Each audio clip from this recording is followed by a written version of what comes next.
Welcome back, hunters. Hope your hunts have been going well in Sunbreak. Today's video is a quick one. I had some comments asking me about what skills to use or what would be good combinations on the scrolls. So I thought I'd share my thoughts on the scrolls for the inside glaive so far. Before we do get started, I just want to note that if you want to hunt with others, come join our Discord. We've got quite a few active hunters and the link is in the description. So let's jump in. The switch skill perk that was introduced in Sunbreak works by allowing you to equip different skills to each scroll and then obviously being able to switch back and forth during a hunt. It's a very interesting mechanic, and for Insect Glaive, I'm honestly not entirely convinced that it's necessary. I think there are certain monsters with better matchups against certain skills, so you can probably get away with using one scroll, but we've already seen that in LR and HR hunts and we've done that quite a bit. So it's kind of nice to be able to learn a different playstyle. With that being said, I've kind of put together sort of a nice gameplay loop that I've been enjoying myself. So my red scroll, I have the Diving Wyvern and the Jumping Advanced Slash.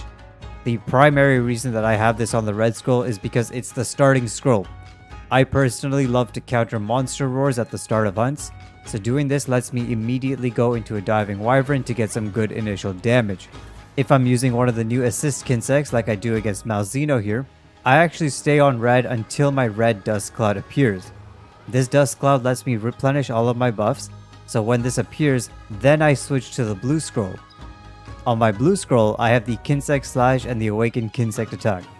Now once the red buff is on the field, I've switched over and I can use the Awakened Kinsect, launching all of my buffs against him to get some good damage.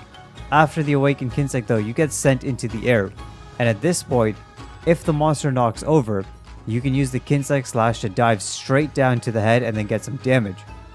If they don't knock over though, you are actually vulnerable to roars since you have no buffs left.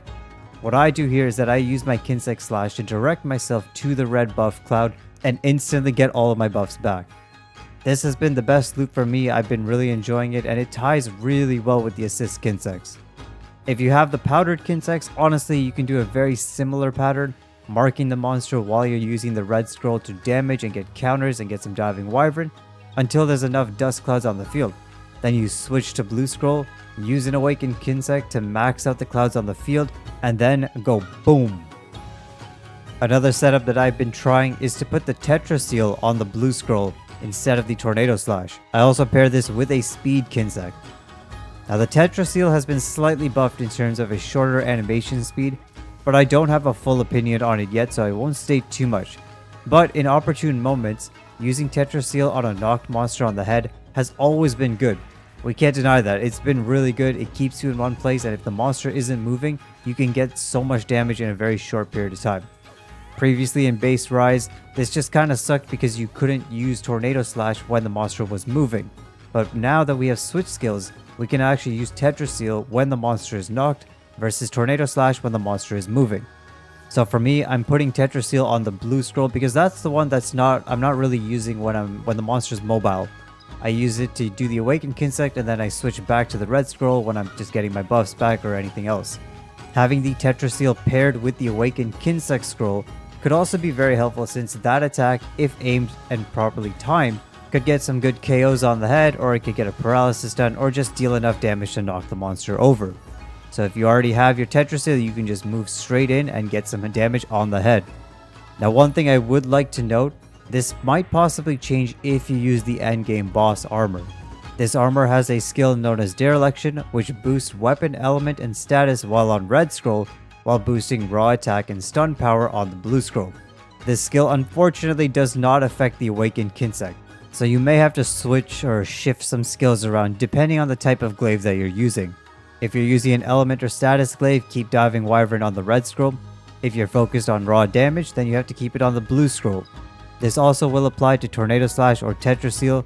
Again, whichever type of damage you're trying to focus on, put the damage skills on the appropriate scroll. So yeah, that's the certain playstyle that I've been using. It's very versatile, and while I'm still getting used to the whole switch skill thing, it's definitely kind of neat and fun to be able to do different things in a hunt. If you guys have a different pairing or a different set of skills in a different order, let us know in the comments below.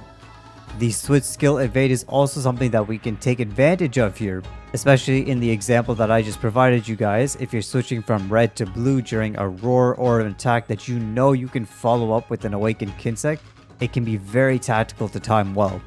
And that's about it for me, guys. I hope this helps some of you out, and as usual, stay safe, be happy, and keep hunting.